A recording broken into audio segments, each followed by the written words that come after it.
الحمد لله نحمده ونستعينه ونصلي على رسوله الكريم وعلى آله وصحبه أجمعين ما بعد সবাইকে স্বাগতম জানাচ্ছি আমাদের সিরাতের গুরুত্ব বিষয়ক আলোচনার দ্বিতীয় পর্বে। গত যে সেশন ছিল সেখানে আমরা 6টা পয়েন্ট নিয়ে আলহামদুলিল্লাহ আলোচনা করেছি। এবার আমরা পরবর্তী পয়েন্ট 7 নম্বর পয়েন্ট নিয়ে আলোচনা করব। সেটা হচ্ছে যে সিরাত পাঠ এইটা পুরো দিনকে বুঝতে সাহায্য করে, সেটা আপনি আকীদার কথা বলেন, ইবাদতের কথা বলেন, আখলাকের কথা বলেন, অর্থাৎ দেখবেন যে সামগ্রিকভাবে পুরো দিনের যে বুঝ এটা সিরাত পাঠ থেকে খুব ভালো মতো সামনে চলে আসে। ইসলামী যে মৌলিক বিষয়গুলো রয়েছে, যেমন আকীদার কথায় আসে, মাক্কি জীবনে রাসূলুল্লাহ সাল্লাল্লাহু আলাইহি ওয়াসাল্লাম যেভাবে দাওয়া করেছেন তার একটা মুখ্য দিকই ছিল হচ্ছে আকীদা। কারণ আপনারা জানেন ওই সময় আসলে বিধিবিধান নাজিল হয়েছে কম, তো সেই সময়ে যে বিপুল পরিমাণ আয়াত নাজিল হয়েছে সবই বলতে গেলে ইসলামী আকীদা নিয়ে আলোচনা, আল্লাহ তাআলা বিষয়ক বিভিন্ন আকীদার বিভিন্ন পয়েন্ট, রিসালাত সম্পর্কে, জান্নাত জাহান্নাম সম্পর্কে, এমনকি ফেরেশতাদের সম্পর্কে সবগুলো বিষয় নিয়ে আলোচনা পাওয়া যায়, তাকদীর সম্পর্কে।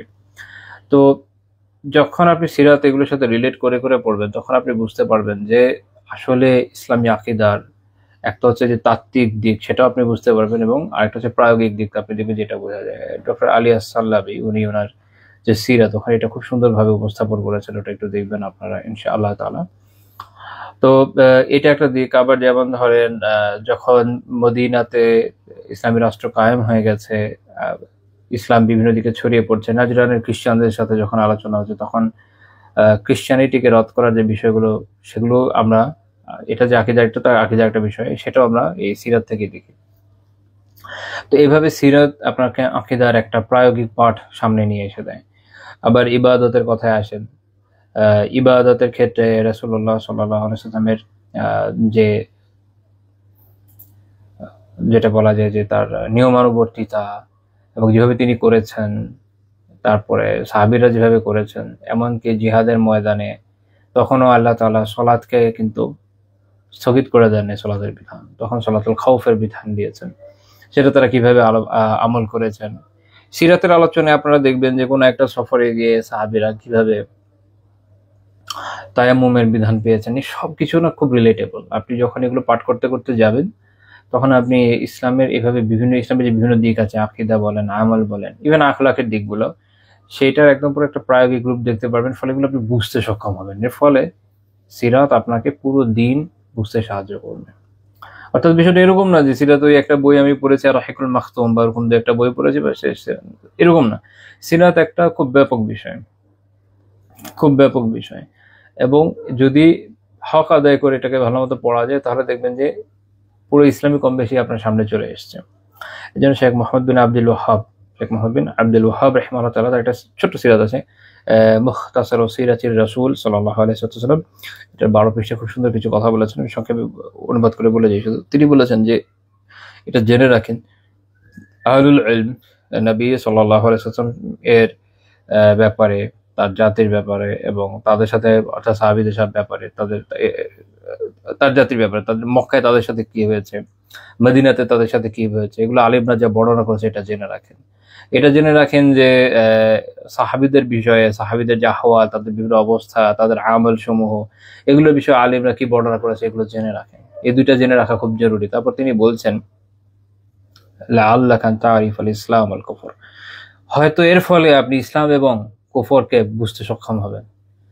কারণ আপনি যদি খেয়াল করেন সিরাত পাঠের একটা অত্যন্ত গুরুত্বপূর্ণ দিক হচ্ছে আসলে তাওহীদ বোঝা, শিরক বোঝা এবং কুফর বোঝা, এই তিনটে বিষয়, তাওহীদ এবং এর বিপরীত যা আছে শিরক এবং কুফর, এটা আপনি খুব ভালো মতো সিরাত থেকে প্রায়োগিকভাবে বুঝবেন।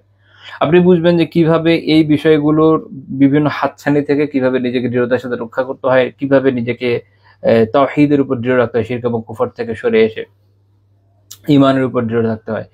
আপনি যখন দেখছেন যে রাসূলুল্লাহ সাল্লাল্লাহু আলাইহি ওয়াসাল্লামের কাছে কুফাররা এসে ধরনের প্রপোজাল দিচ্ছে যে এক কাজ করেন, তাহলে আপনি এক কাজ করেন, শুধু আপনি আমাদের যে দেবদেবতা এদের ব্যাপারে আপনি যে খারাপ কথাগুলো বলেন এগুলো বলা বন্ধ করে দেন, তাহলে আমরা আর আপনাদের সাথে কোনো বাজে ব্যবহার করবো না, আপনাদেরকে আপনাদের মতো থেকে ছেড়ে দিব। তো আচ্ছা, কথা বলা বলতে বা খারাপ কথা বলা বলতে আসলে কি? গালি তো আর দিতেন না, তাহলে কি হতেন? এটা বলে দিতেন যে এদের কোনো ক্ষমতা নাই, আসলে এরকম কিছু নাই। এই যে সত্য কথাগুলো বলে দেওয়া, এটাই তারা নিতে পারে নাই। ঠিক আছে, আল্লাহ রাসূল এটা নেন নাই। যখন আপনি সিরাতের এই নলেজটা জানবেন, আপনি তখন বুঝতে পারবেন তাহলে এই যে এখন অনেকে এসে বলে যে তাহলে আমরা হিন্দুদের দেব দেবতাদের বিষয়ে কিছুই বলতে পারবো না। যদি আপনি এটা নাই বলেন যে এগুলো দুনিয়াতে ছিল না বা থাকলেও এরা তো আর পূজ্য হতে পারে না, উপাস্য হতে পারে না, তাহলে আপনি তাওহীদের উপর থাকবেন কিভাবে? এটা দাওয়া করবেন কিভাবে? কিভাবে ইসলামকে ছড়াই দেবেন? Is it possible? এটা কোনোভাবে সম্ভব না। এটা তো অসম্ভব কথাবার্তা। আপনি দেখবেন যে সিরাতে আছে যে রাসূলুল্লাহ সাল্লাল্লাহু আলাইহি ওয়াসাল্লাম কিভাবে নাজরানের খ্রিস্টানদের সাথে তাদের মতবাদগুলোকে আলোচনার মাধ্যমে খণ্ডন করেছেন, এমনকি মুবাহালার চ্যালেঞ্জ পর্যন্ত করেছেন। নাজরানের খ্রিস্টানরা তখন লেজ গুটিয়ে পালিয়ে গিয়েছে। তখন আপনি বুঝবেন যে অনেকে যে মিঠা মিঠা কথা বলে যে না, খ্রিস্টানদের সাথে আমরা এরকম মেরি ক্রিসমাস বলে ঘুরে বেড়াবো আর তাদেরকে এই বিষয়ে কিছু বলবো না, এটা হতে পারে না। এটা হতে পারে না। সিরাত এটাকে খণ্ডন করে দিবে। আল্লাহ রাসূল এভাবে কি করেছেন? আবার আপনি যখন দেখবেন যে সিরাতেরই পরে সাহাবীদের আহওয়াল, তাদের অবস্থা নিয়ে আলোচনা হতে গিয়ে আমরা দেখি যে যখন যাকাত এবং সালাতের পার্থক্য করা হলো, মানুষ বললো যে আল্লাহ রাসূলের পরে সাল্লাল্লাহু আলাইহি ওয়াসাল্লাম তারা আর যাকাত দিবে না। আবু বকর রাদিয়াল্লাহু তাআলা এটাকে রিদ্দা, ইসলাম ত্যাগ হিসেবে ধরলেন এবং এদেরকে মুরতাদ ঘোষণা করে বিরুদ্ধে জিহাদ করে ফেললেন। আল্লাহু আকবার। তখন এই যে তাদের জীবনের যে অবস্থান, এটা আপনাকে প্র্যাকটিক্যালি বুঝিয়ে দিবে আসলে ইসলাম কি বোঝাচ্ছে। তো থিওরিটিক্যালি 2-4টা জায়গা থেকে এই বর্ণনা ওই বর্ণনা পড়লে অনেক কিছু উল্টাপাল্টা বোঝাই স্বাভাবিক। এসে বলবে যে না, ইসলাম তো আসলে আমাদেরকে এটা শিখায় না যে আমরা কাফের মুশরিকদের বিরুদ্ধে জিহাদ করবো।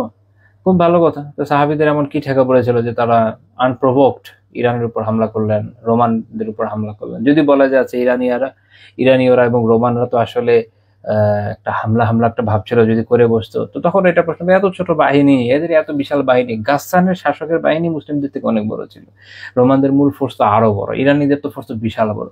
কেন আপনি শুধু শুধু ওখানে যাচ্ছেন নিজের জীবনকে হুমকির মধ্যে ফেলে? ডিপ্লোমেসি করতেন, আলাপ আলোচনা করতেন, কি দরকার ছিল? এই যে এখনকার এই ধরনের বয়ান যেটা মানুষ নিয়ে আসছে, মনে রাখেন সিরাত পাঠ আপনাকে বুঝাই দিবে এটা।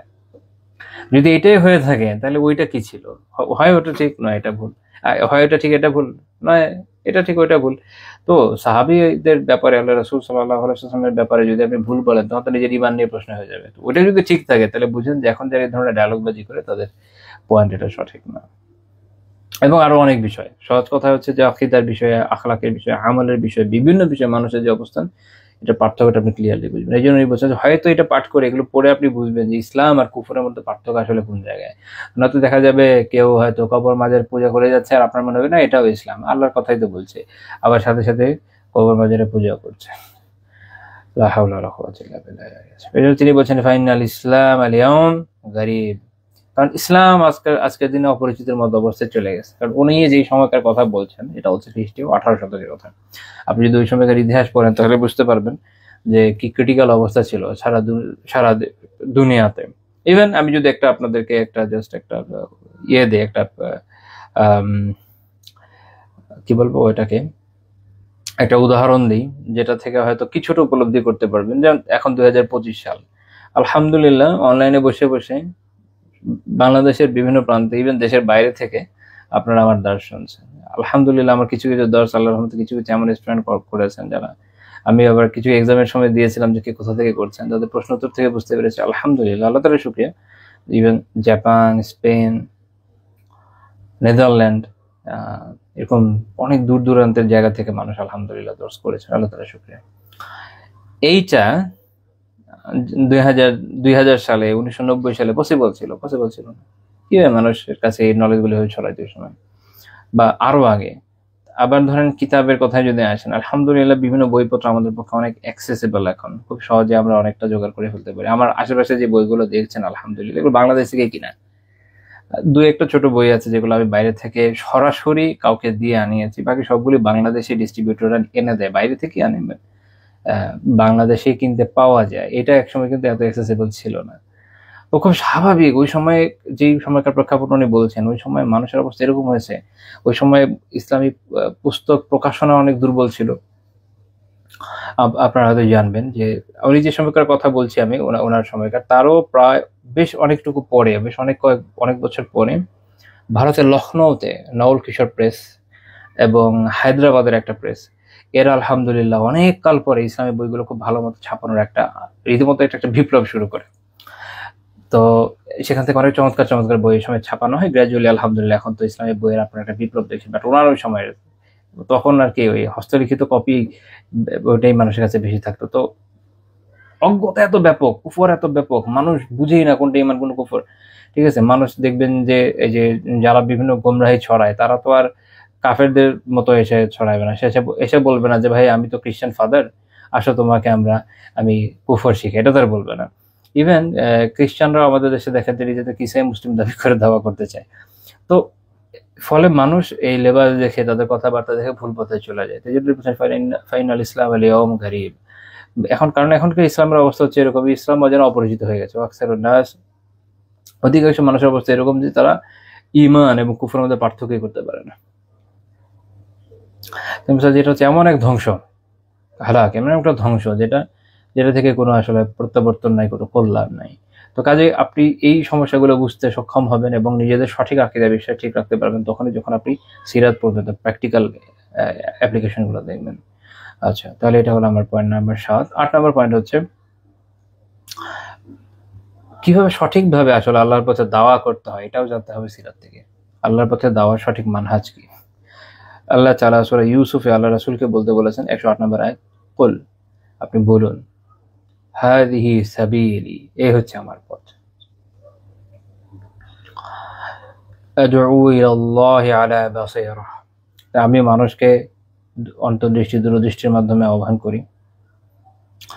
আনা ওয়া মান ইত্তাবাআনি, আমি নিজেও করি এবং আমার যারা অনুগামী অর্থাৎ যারা সাহাবী, এবং তারপরে এটা আসলে ব্যাপক শব্দ, মান ইত্তাবাআনি ইয়ানি এখন পর্যন্ত আমরা, আগামীতেও যতজন আল্লাহ রাসূলকে অনুসরণ করবে সবার ক্ষেত্রে এটা প্রযোজ্য যে এরা সবাই এই পথেই মানুষকে দাওয়া করে। তো দাওয়ার এই পথটা আসলে কি, ইবনে কাসির রাহিমাহুল্লাহ তাআলা এই আয়াতের ব্যাখ্যা করতে গিয়ে বলছেন যে আল্লাহ তাআলা রাসূলুল্লাহ সাল্লাল্লাহু আলাইহি ওয়াসাল্লামকে পাঠিয়েছেন কাদের কাছে, ইলা সাকালাইন, দুইটা বড় বড় জাতির কাছে। একটা হচ্ছে কি মানুষ আর একটা কি জিন, দুইজনের জন্য পাঠানো হয়েছে এবং মানুষকে এটা বলে দিতে বলেছেন যে এই হচ্ছে আমার পথ, অর্থাৎ আমার যে তারিকা, আমার পথ, আমার সুন্নাহ, অর্থাৎ এইভাবেই করতে হয়। সেটা কি, যে দাওয়া করতে হবে কিভাবে, দাওয়া অর্থাৎ লা ইলাহা ইল্লাল্লাহ মুহাম্মদুর রাসূলুল্লাহর যে দাওয়া, যে আল্লাহ ছাড়া কোনো ইলাহ নাই, তার কোনো আল্লাহ তাআলার কোনো শরীক নাই, এবং এই যে দাওয়া করব এটা হচ্ছে আলা বাসীরা, ইনসাইটের সাথে, অন্তর্দৃষ্টির সাথে, দূরদৃষ্টির সাথে। এটা ব্যাখ্যা করতে গিয়ে ইবনে কাসির রাহিমাহুল্লাহ বলছেন অর্থাৎ ইয়াকিনের সাথে, সুস্পষ্ট প্রমাণের সাথে, অর্থাৎ কোরআনের মাধ্যমে এবং আল্লাহ রাসূল সাল্লাল্লাহু আলাইহি ওয়াসাল্লামের যে পথ, বেসিক্যালি এটার মাধ্যমে এটা আমাদের দাওয়াটা করতে হবে। তো তাহলে কিভাবে তিনি দাওয়া করেছেন এটা না জানলে আমরা কিভাবে বুঝবো যে উনি যেটা বলছেন যে হাদিহি সাবিলি, এটা আমার পথ, এটা আমার দাওয়ার পন্থা, আদউ ইলাল্লাহি আলা বাসীরা। এইটা আমরা জানবো বুঝবো কিভাবে, যদি আমরা সিরাতটা পাঠ না করি। তার মানে সিরাত পাঠ করলে আমাদের পক্ষে বোঝা সম্ভব যে দাওয়াতের সঠিক মানহাজ কি, কোন পন্থায় আসলে দাওয়া করতে হয়।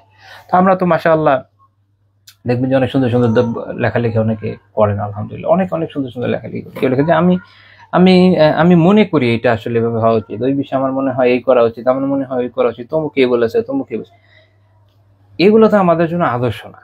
আদর্শ হচ্ছে আল্লাহ তাআলা বলে দিয়েছেন সূরা ইউসুফে, যে আদর্শটা পুরো মানব জাতির জন্য, জিন জাতির জন্য এটাই সেট করা হয়েছে, সেটা হচ্ছে আল্লাহ রাসূল কিভাবে দাওয়া করেছেন।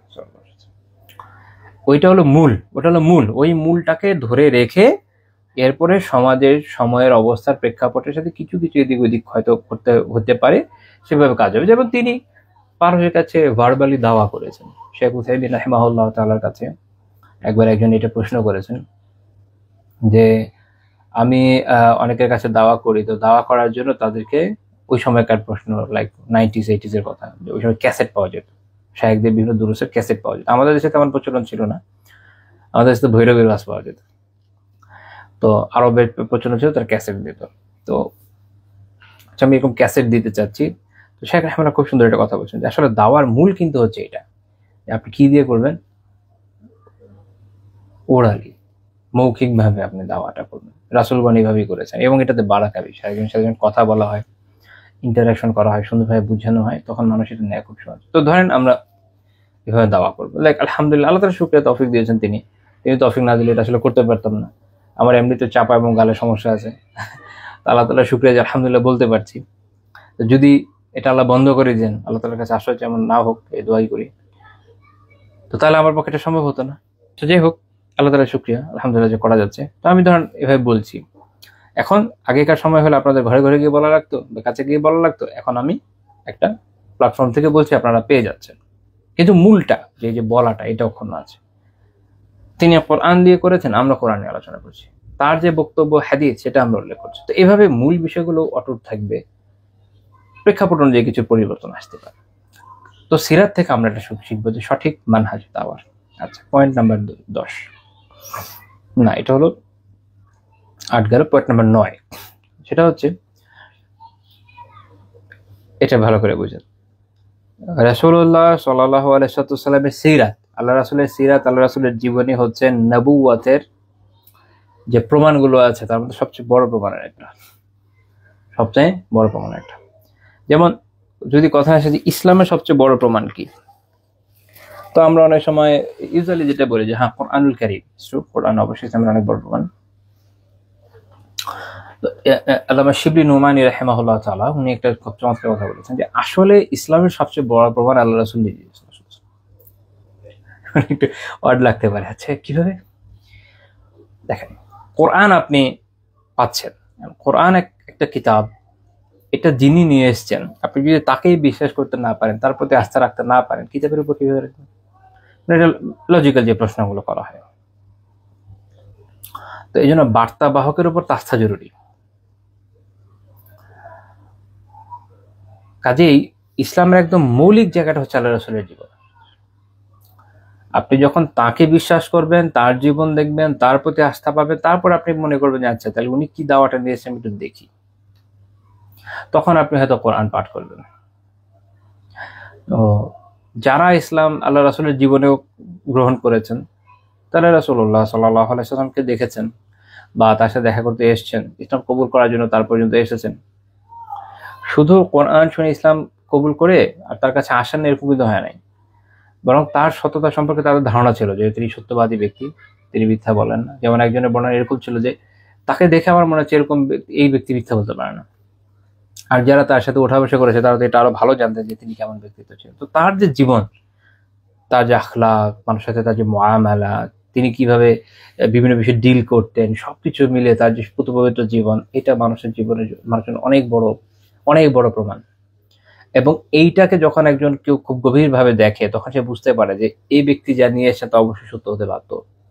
তো তখন কোরআনের প্রতি তার আগ্রহ হয়, আকর্ষণ তৈরি হয়। এই জন্য যারা ওরিয়েন্টালিস্টরা দেখবেন যে সবচেয়ে বেশি অ্যাটাক করেছে রাসূলুল্লাহ সাল্লাল্লাহু আলাইহি ওয়াসাল্লামের জীবনের উপর। আপনার দুশমন বুঝে যে এই দিনের সবচেয়ে গুরুত্বপূর্ণ জায়গা কোথায়, আমরা বুঝি না বুঝি। তো তারা ভুরি ভুরি বই লিখেছে আল্লাহ রাসূলের বিপক্ষে, তার চরিত্রকে কলঙ্কিত করার চেষ্টা করেছে, বিভিন্ন মিথ্যা অপবাদ দিয়েছে, মানে যা করতে পেরেছে করেছে, যতটুকু মন চেয়েছে, যতটুকু তারা পেরেছে, শয়তানের ওয়াসওয়াসা এবং নিজেদের নফসের প্ররোচনায় যা পেরেছে করেছে। এর কারণ এটাই যে যদি আল্লাহ রাসূলের প্রতি অনাস্থা তৈরি হয়ে যায়, তাহলে কিন্তু মানুষের দিনের দিকে থাকবে না। এই কারণে দেখবেন যে অনেকে আছে যারা নাউযুবিল্লাহি মিন যালিক মুরতাদ হয়ে গেছে, তারা যেসব বিষয়ে প্রশ্ন উত্থাপন করে তারা বেসিক্যালি প্রশ্নগুলো করে কিসের উপরে? আল্লাহ রাসূলের জীবনের উপরে। এবং যারা দেখবেন যে কোরআনিস্ট, ওদের একটা বিশাল অংশ এই জন্য এই মতবাদ গ্রহণ করে যে তারা মনে করে যে এখনকার সময় সমাজের সাথে যদি আমি চলতে যাই, মানে ইউরোপিয়ানদের মতো সে চলবে, মতো খাবে, এই করবে ওই করবে, কিন্তু আবার নিজেকে মুসলমানও দাবি করতে চায়, তখন তার করণীয় কি? আল্লাহ রাসূলের জীবন, তার আমল, এটা তার জন্য বড় প্রতিবন্ধক, তখন সে এর বিপক্ষে দাঁড়ায় যায়। তো সেটা খেয়াল করে না যে যদি বার্তা বাহকের জীবন নিয়ে এত কনফিউশন থাকে, তাহলে তার বার্তার উপরে কি হিসাবে সে আস্থা স্থাপন করবে। এর উল্টো দিকে যদি তার বার্তা বাহকের জীবন পড়ে আপনার কাছে মনে হয় যে তিনি আসলে অসাধারণ ব্যক্তিত্ব এবং তার মতো মানুষ আসলেই হয় না, এবং তিনি আসলেই সত্যবাদী, তখন তার আনা কথাটা আপনাকে মানতে হবে। এবং এই কারণে রাসূলুল্লাহ সাল্লাল্লাহু আলাইহি ওয়াসাল্লামের এই যে একটা বৈপ্লবিক পরিবর্তন তিনি এনেছেন আরবে, অনেকে খুব কনফিউশনে পড়ে গেছে। ব্যক্তি জীবন পড়ে তাদের মনে হচ্ছে যে তিনি তো আসলে অসাধারণ, তখন তারা এই কনফিউশনে পড়েছে যে কিন্তু কোরআন তো মানবে না সে, এটা কিভাবে দুইটার একটা সমন্বয় করবে যে তিনি আসলে অসাধারণ, আবার কোরআন আল্লাহ তাআলার কালাম না। তো এই দুইটা সমন্বয় করতে গিয়ে তারা অদ্ভুত অদ্ভুত কিছু যুক্তির অবতারণা করেছে, যেটা আপনারা পরবর্তীকালের ওরিয়েন্টালিস্টদের মধ্যে পাবেন। ওরিয়েন্টালিস্টদের কিছু ভাগ আছে, প্রথম যুগে তারা একরকম অ্যাটাক করতো, পরবর্তী যুগে একটু ডিফারেন্ট টাইপের অ্যাটাকে আছে। এখন হচ্ছে যে আপনার মাথায় হাত বুলিয়ে অ্যাটাক করছে যে হ্যাঁ ইসলাম অনেক ভালো, আল্লাহ রাসূল অসাধারণ মানুষ, তবে কোরআন আল্লাহর কালাম না, এরকম আর কি সিস্টেম। তো এই জন্য শিবলি নোমানী হেমারতাল্লাহ বলছেন যে ইসলামের সবচেয়ে বড় প্রুফ হচ্ছে কি আসলে আল্লাহ রাসূলের জীবনে, তার সিরাত, তিনি ব্যক্তি হিসেবে তিনি, অর্থাৎ তাকে যখন আপনি খুব ভালো মতো জানবেন বুঝবেন, তখন বুঝবেন যে না এই দিন মিথ্যা হতে পারে না, এটা অবশ্যই সত্য দিন, এবং এই দিন বাস্তববাদী, এদিন বাস্তববাদী, অবাস্তববাদী কোনো কথাবার্তা এখানে নেই। এখানে ক্ষমার কথাও বলা আছে, আবার প্রতিশোধের কথাও বলা আছে, উপেক্ষার কথাও বলা আছে, জিহাদের কথাও বলা আছে, যখন যেটা প্রয়োজন সে অনুযায়ী আছে। আচ্ছা, তারপরে পয়েন্টে চলে যাই, পয়েন্ট নাম্বার 10। সেটা হলো কল্যাণের, সৌভাগ্যের পথ খোলার জন্য বা সৌভাগ্য অর্জনের জন্য সবচেয়ে বড় মাধ্যম আমাদের জন্য কি আসলে? অবভিয়াসলি কোরআন, অবভিয়াসলি সুন্নাহ এবং আল্লাহ রাসূলের জীবনী। এই জন্য ইবনুল কাইয়িম রাহিমাহুল্লাহ জাদুল মাআদে বলছেন যে ইযা কানাত সাআদাতুল আবদি ফিদ দারাইন মুআল্লাকাতান বিহাদি নবী সাল্লাল্লাহু আলাইহি ওয়াসাল্লাম ফায়াজিবু আলা কুল্লি মান নাসাহা নাফসাহু ওয়া আহাব্বা নাজাতাহা ওয়া সাআদাতাহা আন ইয়ারিফা মিন হাদিয়িহি ওয়া সিরাতিহি ওয়া শা'নিহি মা ইয়াখরুজু বিহি আনিল জাহিলিনা বিহি। তিনি একটা খুব চমৎকার কথা বলেছেন, আমি সংক্ষেপে বলি কারণ আমি যদি পয়েন্ট পয়েন্ট যেতে চাই অনেক বড় হয়ে যাবে। উভয় জাহানের কল্যাণ, উভয় জাহানের সাফল্য আল্লাহ রাসূলের হেদায়েতের সাথে সম্পৃক্ত। কাজে প্রত্যেক যে তার নিজের ব্যাপারে কল্যাণ চায়, যে নিজের নাজাত চায়, সৌভাগ্য অর্জন করতে চায়, তার জন্য এটা ওয়াজিব হচ্ছে যে সে রাসূলুল্লাহ সাল্লাল্লাহু আলাইহি ওয়াসাল্লামের যে হিদায়াত এটাকে জানবে এবং তার সিরাতকে জানবে। এটা হচ্ছে গুরুত্বপূর্ণ কথা। আমি বিভ্রান্ত থেমে যাই। অর্থাৎ আল্লাহ রাসূল যে সকল হিদায়াত আমাদের জন্য নিয়ে এসেছেন সেটা বিস্তারিত জানবে, সিরাতকে জানবে। যখন সেটা জানবে তখন সে সৌভাগ্যের পথে অগ্রগামী হতে পারবে। এটার সাথে আমার 11 নম্বর পয়েন্ট, যে সকল বিষয়ের হেদায়েতে আপনি সিরাতে পাবেন। যেমন ধরেন যদি বলেন যে কিভাবে খাবার খাবে, কেউ কিভাবে পান করবে, কিভাবে সে বাড়িতে থাকবে, কিভাবে সে সফর করবে, কিভাবে ঘুমাবে, কিভাবে সে ইভেন বিয়ে কিভাবে করবে একজন ব্যক্তি, তাই না? অন্যদের সাথে কিভাবে সে সম্পর্ক রক্ষা করবে, কথাবার্তা বলবে, বিরুদ্ধবাদীদের সাথে আচরণ কেমন হওয়া উচিত, কেউ জুলুম করলে কিভাবে সবর করা উচিত, তারপরে কিভাবে আপনি সন্তানদেরকে তারবিয়াত করবেন, উত্তমভাবে লালন পালন করে বড় করবেন, বা আপনার অনুগামী অনুসারীদেরকে তারবিয়াত করবেন, কিভাবে মানুষকে শেখাবেন, তালিম দেবেন, কিভাবে নসিহাত দিতে হয়, কিভাবে হেদায়েত যে পথ এটা দেখাইতে হয়, কিভাবে ধরেন শান্তি স্থাপন করতে হয় শত্রুদের সাথে, কিভাবে যুদ্ধ করতে হয়, কিভাবে চুক্তি করতে হয়, কি কি ছাড় দেওয়া যায় না যায়। এরকম মানুষের জীবনের যত দিক দেখবেন, নিজের ব্যক্তি জীবন বলেন, পারিবারিক জীবন বলেন, আত্মীয়তার জীবন বলেন, বন্ধুদের সাথে, সামাজিক ক্ষেত্রে, রাষ্ট্রীয় ক্ষেত্রে, এমনকি আন্তর্জাতিক ক্ষেত্র পর্যন্ত যখন চিন্তা করবেন, তখন এই সব বিষয়ের হেদায়েত আপনি কিসে পাচ্ছেন? সিরাতে। এবং এটা হচ্ছে সেই কারণ যে অন্যান্য রিলিজিয়ন অনেক আগে থেকে তাদের যে অধীনস্থ রাষ্ট্রগুলো, সেগুলোর মাধ্যমে বিভিন্ন আন্তর্জাতিক প্রেক্ষাপটে তো সবসময় ছিল, কিন্তু আন্তর্জাতিক আইনের ব্যাপারে কোনো হেদায়েত কিন্তু তারা দিতে পারে। এটা খুব ইন্টারেস্টিং বিষয়। রাসূলুল্লাহ সাল্লাল্লাহু আলাইহি ওয়াসাল্লাম যখন দাওয়া করেছে, আমরা দেখব এক সময় যদি আল্লাহ তাআলা ওই পর্যায়ে পর্যন্ত আমাদের নেওয়ার তৌফিক দেন, যে বিভিন্ন রাষ্ট্র প্রধানদের কাছে বিভিন্ন দেশে তিনি দাওয়া করেছেন, ইসলামের দাওয়া পাঠিয়েছেন, আবার এদের সাথে যুদ্ধ করেছেন, সন্ধি করেছেন, এবং এই বিষয়ে নির্দেশনা দিয়েছেন যে কিভাবে কিভাবে কি করতে, দুধ হত্যা করা যায় কি যায় না, তাদের সাথে কিভাবে কি করতে হয়, তাদের সাথে মুআমালাত কেমন হওয়া উচিত, যে রাষ্ট্র হস্টাইল বেশি তাদের সাথে কিভাবে হওয়া উচিত, বা কে কার সাথে আগে আপনি অগ্রাধিকারের মাধ্যমে তার সাথে লড়বেন, আর কার সাথে শান্তি চুক্তি করবেন, অনেকগুলোকে একসাথে আক্রমণ করবেন কিনা, বা কিভাবে কিভাবে করবেন, এই যে ওয়ার স্ট্র্যাটেজি, এভরিথিং এটা আপনি আল্লাহ রাসূলের জীবনে পেয়ে গেছেন সাল্লাল্লাহু আলাইহি ওয়াসাল্লাম। যুদ্ধের স্ট্র্যাটেজি আছে। অ্যাজ এ রেজাল্ট, যখন ইসলামী খেলাফত ছিল, আব্বাসীদের সময় যত খেলা, তখনই আলিমরা আহকাম সুলতানিয়া বা শাসন বিষয়ক যে কিতাবগুলো প্রণয়ন করেছেন, সেখানে আন্তর্জাতিক আইন বিষয়ে আলোচনা করেছেন। এর অনেক আগে সিটি অফ গড তৈরি করে ফেলেছে না খ্রিস্টানরা বিভিন্ন জায়গায় তাদের ধর্মরাষ্ট্র। আব্বাসীদের সমকালীন হচ্ছে শার্লামেনের সাম্রাজ্য, তারও বহু আগে এক সময় হলি রোমান এম্পায়ার ছিল, ইত্যাদি ইত্যাদি। এই বিষয়ে ওদের, আমার জানা মতে, আমি যতদূর জানি, যে ওদের এই বিষয়ে কোনো দলিল দস্তাবেজ তো ছিল না যে আন্তর্জাতিক আইন আসলে কিভাবে হওয়া উচিত। এই জন্য আমরা দেখি যে হলি ওয়ার ঘোষণা দিয়ে মুসলিমদের হামলা করতে এসে দক্ষিণ ইতালির রাজা, আই থিঙ্ক ওনার নাম ছিল গন্ডোলা, আমি যদি ভুল না বলি, তো সে ভদ্রলোক গিয়ে কনস্টান্টিনোপলের রক্তগঙ্গা বয়ে দিয়ে ওই দেশ দখল করে নিয়ে বসে আছে, কোনো বালাই নেই এদের। তো আমাদের এই যে অগ্রগামিতা, এটার মূল কারণ কিন্তু এই জায়গায়। এখন কেউ যদি মনে করে যে আমরা ইসলামের মাধ্যমে পিছিয়ে যাবো, না, সবসময় আলহামদুলিল্লাহ কিয়ামত পর্যন্ত জারি থাকবে অগ্রগামিতা। পশ্চাৎপসর কি বলে শব্দটা তো মাথায় আসছে না, পশ্চাৎপসরণ, এটা আমাদের আসলে ওইভাবে নাই। আমরা এক জায়গায় সবসময় একদম এক জায়গায় সবসময় কাদিম, সবসময় পুরান জায়গায় ধরে বসে, সেটা হচ্ছে তাওহীদ। কারণ সৃষ্টির শুরু থেকে তাওহীদ আছে, রাইট? আল্লাহ তাআলাই এক একক, তিনি সৃষ্টি করেছেন। তাওহীদের যে বিষয়, এটার সেন্স একদম শুরু থেকে এটা আছে। এখানে আমাদের কোনো আগে যাওয়াটা নাই, কিন্তু বাকি দুনিয়ার সব ক্ষেত্রে আমরা এগিয়ে যাব। কোরআন সুন্নাহ এবং ইসলামী ফিকহ আমাদেরকে যে মূলনীতি দিচ্ছে তার উপর বেস করে পিছিয়ে যাবে তখন হিসেবে। আচ্ছা, তারপর আসেন 12 নম্বর পয়েন্ট, যে রাসূলুল্লাহ সাল্লাল্লাহু আলাইহি ওয়াসাল্লামের ব্যাপারে সঠিক জ্ঞান লাভ করা এবং মিথ্যা থেকে বেঁচে থাকা, এটা হচ্ছে সিরাত পাঠের গুরুত্বপূর্ণ একটা শিক্ষা। কারণ যেমন বলেছিলাম যে অজ্ঞতা যেহেতু অনেক বেশি, সমাজে দেখবেন আল্লাহ রাসূলের নামে এমন সব গাল গপ্প উল্টাপাল্টা কথা প্রচলিত আছে যে কেউ কেউ তাকে আলিয়াউযুবিল্লাহ এমন পর্যায়ে নিয়ে গেছে যেটা তিনি নিজে অপছন্দ করেছেন। কেউ কেউ তাকে রীতিমতো, আমি শব্দটা বাধ্য হয়ে প্রয়োগ করছি, আল্লাহ তাআলা মাফ করেন, ডেমিগড পর্যায়ে নিয়ে গেছেন, কেউ কেউ সুপার হিউম্যান পর্যায়ে নিয়ে গেছেন, মানবের ঊর্ধ্বে কোনো কিছু, এরকম তো না। বরং আমাদের শিক্ষা যেটা আল্লাহ রাসূল নিজে দিয়েছেন, আয়েশা রাদিয়াল্লাহু আনহা বর্ণনা করেছেন যে আনজিলিন নাস মানাজিলাহুম, প্রত্যেক ব্যক্তিকে তার যে অবস্থান ওখানে রাখতে হবে, উপরেও না নিচেও না। এটা ইসলামের শিক্ষা, আমরা আল্লাহ রাসূল থেকে এটা শিখেছি।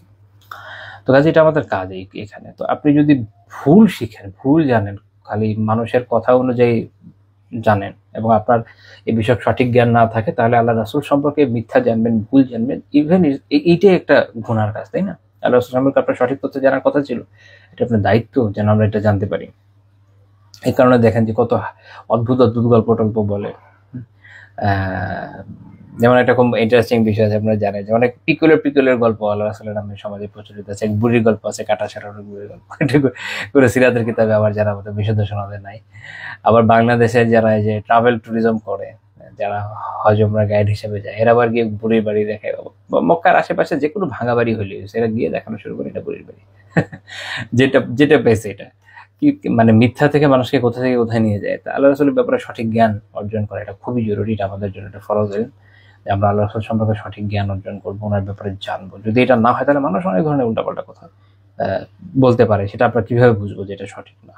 যেমন ধরেন ইভেন আলিয়াযুবিল্লাহ, শিয়ারা তো আপনারা জানেন না হয়তো, যে ফাতেমা রাদিয়াল্লাহু তাআলা আনহা ছাড়া বাকি যে আল্লাহ রাসূলের মেয়েরা আছেন, উম্মে কুলসুম, রুকাইয়া, ওনাদের ব্যাপারে শিয়াদের ধারণা হচ্ছে আল্লাহ রাসূলের সন্তান নাই, খাদিজা রাদিয়াল্লাহু তাআলা আনহার আগের ঘরের সন্তান আর কি। তো এই যে একটা মিথ্যা, একটা অপবাদ, এটা আপনার জানা জরুরি যে এটার বিপরীতে সত্য কোনটা, অর্থাৎ ওনারা যে আল্লাহ রাসূলের সন্তান, এটা জানাটা জরুরি। অর্থাৎ আল্লাহ রাসূলের ব্যাপারে সঠিক জ্ঞান লাভ করা, এটা হলো সব মূল কথা যেটা আমাদের জানতে হবে। দুই, কোরআনের তাফসীর বোঝার জন্য, হাদিসের টেক্সট বোঝার জন্য সিরাত অত্যন্ত সহায়ক এবং অনেক বিষয় আছে যেগুলো যে আসলে সঠিক না, এটা আপনি সিরাত এবং ইতিহাস থেকে জেনে যাবেন। সিরাত এবং ইতিহাস থেকে, যেমন এমন কিছু ঘটনা আমরা আশা করি ইনশাআল্লাহ এক সময় দেখবো, এমন কিছু বর্ণনা দিবে যে এই কথাটা আসছে, কিন্তু যখন আপনি ইতিহাসের পাতায় দেখবেন যে ওই আমলে এই ধরনের বিষয়ের অস্তিত্ব ছিল না। মনে করেন এমন একটা কথা বললো যে, যেমন আল্লাহ রাসূল সাল্লাল্লাহু আলাইহি ওয়াসাল্লামের ঘরের বা তার রওজার দরজার কথা আলোচনা আসলো, এমন সময় যে আমলে দরজার তৈরি করার ওই প্রচলনটা হয় না। ওই সময় সর্বোচ্চ কেউ কেউ পর্দা ঝুলাইতো, অনেকে সেটাও ঝুলাইতো না। দরজার প্রথাটা আসছে আরো অনেক কাল পরে। যেহেতু জানে না যে গল্পটা বানিয়েছে, সে জানে না, তো সে মেরে দিয়েছে। কারণ সে তো, তার তো এলমটা নাই, এলমটা থাকলে না চিন্তা করতে জন্য কিছু বলি। এই জন্য সঠিক জ্ঞান লাভ করা জরুরি, এবং সেই সাথে কোরআনের তাফসীর এবং হাদিসের মূল টেক্সটগুলো বুঝতে সিরাত অনেক সাহায্য করে, বিভিন্ন প্রেক্ষাপট বুঝতে সাহায্য করে, স্থান বুঝতে সাহায্য করে, যে এটা আসলে কোথায় হলো, কিভাবে হলো, এগুলো আমরা অনেকগুলো মিসিং লিঙ্ক জোনে রাখাতে পারি। তখন 14 নম্বর পয়েন্ট, যে যারা ওরিয়েন্টালিস্ট বা বিভিন্ন বিরুদ্ধবাদী আছে, এরা ইসলামের উপরে রাসূলুল্লাহ সাল্লাল্লাহু আলাইহি ওয়াসাল্লামের জীবনের উপরে যে সকল বিভিন্ন মিথ্যা অপবাদ আপত্তি আরোপ করে, এটার বিপরীতে সঠিকটা জানা তো জরুরি, রাইট? এটা যদি না হয়, তাহলে আপনার যদি এলমটা না থাকে, তখন দেখা যাবে এসব আক্রমণ দ্বারা আক্রান্ত হয়ে যাবে। যেমন অনেকে আছে, আমি দেখেছি যে বিভিন্ন সময় এর সাথে লড়াই করতে গিয়ে খুব বিজি থাকে, কিন্তু তার সিরা সম্পর্কে সঠিক এলম নাই। আবার দেখা যায় মাশাআল্লাহ একদম রদ করতে নেমে যাচ্ছে, যেটা আরো বড় কাজ, কিন্তু সেটা করতে গিয়ে তার উলুমুল হাদিসের কোনো জ্ঞান নাই। সে হয়তো কোথাও পড়েছে যে ইবনে ইসহাক গ্রহণযোগ্য রাবি না, তো তাহলে দেই মেরে। এখন সে এটা জানে না যে এটা করতে গেলে সিরাত সাহিত্য, মানে পুরো সিরাত জিনিসটা বিলুপ্তির পথে চলে যাওয়ার অবস্থা হওয়ার সম্ভাবনা আছে, এবং মুহাদ্দিসিন আসলে এই কাজটা করেন নাই। সে ওই যে চুজ এন্ড পিক, আচ্ছা তাহলে এটা করলে যেহেতু আমার ঝামেলাটা মিটেছে, দেই মেরে। এটা ব্যাঠিক।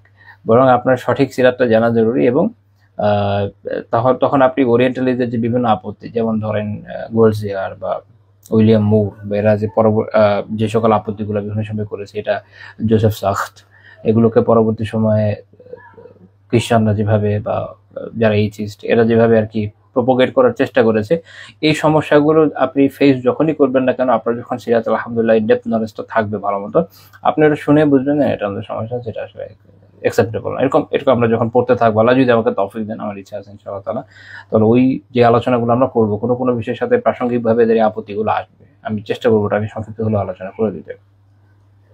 অ্যান্ড দেন 15 নম্বর পয়েন্ট, ইসলামী সমাজ এবং রাষ্ট্র গঠনের সঠিক নির্দেশনা আপনি সিরাত থেকে পাবেন। কারণ এটা আসলে সম্ভব না যে এটা বাদ দিয়ে কেউ নিজের মন মতো কিছু করবে, তো স্বাভাবিকভাবে সেটা তার রায় হবে, এবং তার রায় বেঠিক হবে। কারণ আল্লাহ রাসূল সাল্লাল্লাহু আলাইহি ওয়াসাল্লামের যে কথা, তার যে কাজ, তার আমল, এটা অবভিয়াসলি যে কারো রায়ের থেকে অনেক বেশি গুরুত্বের দাবি রাখে। এই জন্য ইবনুল কাইয়িম রাহিমাহুল্লাহ তাআলা জাদুল মাআদে বলেছেন, ওয়া আখযুল আহকামিল মুতাআল্লিকা বিল হারব ওয়া মাসালিহিল ইসলাম ওয়া আহলিহি ওয়া আমরিহি ওয়া উমুরি সিয়াসাত আশ-শারঈয়্যা মিন সিয়ারিহি ওয়া মাগাজিহি আওলা মিন আখযিহা মিন আরা'ir রিজাল। অসাধারণ কথা বলেছেন। তিনি বলছেন যে যুদ্ধের সাথে রিলেটেড যে সকল বিধিবিধান, ইসলামের কল্যাণ, মুসলিমদের কল্যাণের জন্য, এবং তাদের বিষয়ের ক্ষেত্রে বিভিন্ন আপনার ইসলামী শাসনের সাথে রিলেটেড বিষয়গুলো, এগুলো জানার ক্ষেত্রে রাসূলুল্লাহ সাল্লাল্লাহু আলাইহি ওয়াসাল্লামের সিরাতে এবং তার যে মাগাজি, তার যে যুদ্ধ, এগুলো থেকে আমরা যে বিষয়গুলো জানি, ওগুলো গ্রহণ করা কোনো ব্যক্তির রায় বা তার মত থেকে অনেক বেশি উত্তম। এতে কোনো কনফিউশন থাকা উচিত না একজন মুসলিম হিসেবে, এবং এটাই আমাদেরকে সঠিক দিক নির্দেশনা, সঠিক পথ দেখাতে সক্ষম, এছাড়া হবে না। আচ্ছা, তো আমি এই আলোচনা শেষ করে থেকে সালাফের কিছু কথা যদি একটু বলি, যেমন ইমাম জুহরি রাহিমাহুল্লাহ তাআলা বলেছেন যে ফি ইলমিল মাগাজি ইলমুল আখিরাহ ওয়াদ দুনিয়া। ইলমুল মাগাজি প্রথম যুগে, এটা একটু বলে রাখি, প্রথম যুগে এটাকে সিরাত বলা হতো না, প্রথম যুগে বলা হতো মাগাজি, অর্থাৎ যুদ্ধ। রাসূল সাল্লাল্লাহু আলাইহি ওয়াসাল্লামের যে বিভিন্ন অভিযান, এগুলোই ছিল সিরাতের মূল বিষয়, এই জন্য এগুলোকে ইলমুল মাগাজি। তো এই যে ইলমুল মাগাজি, এটা হচ্ছে ইলমুল আখিরাত দুনিয়া, এটা দুনিয়া এবং আখিরাতের ইলম। এই বর্ণনাটি ইমাম খাতিব বাগদাদি আল জামিল লি আখলাকের রাবিতে উল্লেখ করেছেন। ইমাম ইবনুল জাওজি রাহিমাহুল্লাহ তাআলা সাইদুল খাতির, ওনার একটা কিতাব আছে, সাইদুল খাতির বলছেন যে আসলুল উসুলিল ইলম ওয়া আনফাউল উলুম, সিরাতের বিষয়, আল্লাহ রাসূলের আন-নাযরু ফি সিয়ারি রাসূলিল্লাহ সাল্লাল্লাহু আলাইহি ওয়াসাল্লাম ওয়া আসহাবিহি, আল্লাহ রাসূলের সিরাত এবং তার সাহাবীদের যে সিরাত, এটা দেখা, এটা পড়া, এটা জানা, এটা হচ্ছে সব ইলমের মৌলিক ইলমগুলোর মধ্যে সবচেয়ে মৌলিক এবং সবচেয়ে উপকারী ইলম, সবচেয়ে উপকারী। কারণ আল্লাহ তাআলা কি বলেছেন, আনআমে উলাইকাল্লাযীনা হাদাল্লাহু, এরা হচ্ছে তারা যাদেরকে আল্লাহ হেদায়েত করেছেন, ফাবিহুদাহু মুকতাদিহ, কাজে এদের হেদায়েতকে তোমরা ইক্তিদা করো, অনুসরণ করো। তা আপনাকে এই ব্যক্তিদের হেদায়েতকে তো অনুসরণের কথা বলা আছে, এটা জানবেন কেমনে সিরাত যদি না পড়েন? কাজে এটা সবচেয়ে মৌলিক গুলোর মধ্যে সবচেয়ে গুরুত্বপূর্ণ ইলমের মধ্যে পড়ে সিরাত। এবং মোহাম্মদ খেদের হোসাইন রাহিমাহুল্লাহ তাআলা তিউনিসিয়ার বড় আলিম ছিলেন। তিনি মাওসুআতুল আমাল আল কামিলা এই কিতাবে বলছেন যে ইলমুস সিরাহ সিরাতুল ইলম মিনাল উলুম আল্লাতী ইজদাদু বিহা আল ঈমান কামালা। এটার মাধ্যমে এটা ওই ইলমের গুলোর একটা যেটার মাধ্যমে ঈমান তার পরিপূর্ণতা লাভ করে, ঈমান বৃদ্ধি পেয়ে পরিপূর্ণতা লাভ করে। তো এই আলোচনার মাধ্যমে আমরা বুঝতে সক্ষম হলাম যে সিরাত পাঠের গুরুত্ব কত বেশি। আমি এটা স্পেসিফিকলি আলোচনা করলাম এই জন্য যে আমরা তো ইনশাআল্লাহ তাআলা সিরাত আলোচনা শুরু করবো আল্লাহ তাআলা যদি তৌফিক দেন আগামী দিন থেকে বা তারপরের দিন থেকে। তো এটা পাঠের আগে এটার গুরুত্বটা অনুধাবন করা খুব জরুরি, কারণ আপনি যদি গুরুত্ব না বুঝেন তাহলে একটা বিষয়ের প্রতি ওইভাবে মনোযোগ দিবেন না, এটাই স্বাভাবিক। হ্যাঁ, হয়তো মনে হবে যে আচ্ছা ঠিক আছে শুনি পড়ি, কিন্তু বিষয়টা এরকম না। আপনি যখন একটা বিষয়ের গুরুত্বকে আসলে সঠিকভাবে অনুধাবন করবেন, ওই গুরুত্ব দিয়ে পাঠ করবেন, ওই গুরুত্ব দিয়ে অনুধাবনের চেষ্টা করবেন, শুনবেন, বুঝবেন, জানার চেষ্টা করবেন, তো ইনশাআল্লাহ তাআলা আপনার দৃষ্টিভঙ্গিটাই চেঞ্জ হয়ে যাবে। তখন আপনি এর দ্বারা যেভাবে উপকৃত হবেন ওইভাবে আগে উপকৃত হওয়ার কথা ছিল না, অথবা ওইভাবে আপনি তখন উপকৃত হবেন না যখন বিষয়টাকে আপনি অনেক লঘুভাবে, সাধারণভাবে, খুব সহজভাবে নেবেন, অত গুরুত্ব দিয়ে দেখবেন না। তো এই জন্য আমাদের এই আলোচনা, যদি এতে কিছুটা উপকার হয় আল্লাহ তাআলার মেহেরবানিতে আপনারা কিছুটাও বোঝেন যেটার গুরুত্ব কত বেশি, তাহলে ইনশাআল্লাহ তাআলা আমরা সার্থক হব। সুবহানাকাল্লাহুম্মা বিহামদিকা লা ইলাহা ইল্লা আনতা আস্তাগফিরুকা ওয়া আতুবু ইলাইক।